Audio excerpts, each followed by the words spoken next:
Hey guys, if you're seeing horizontal or vertical lines on your Samsung TV, don't panic.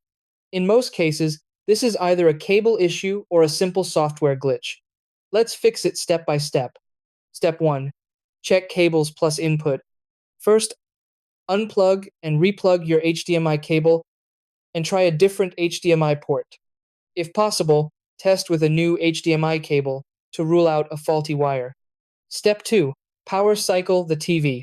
Turn off your TV, unplug it from power, wait 60 seconds, then plug it back in. This clears temporary display glitches. Step 3. Run the picture test. Go to Settings, then Support, then Self-Diagnosis, then Picture Test.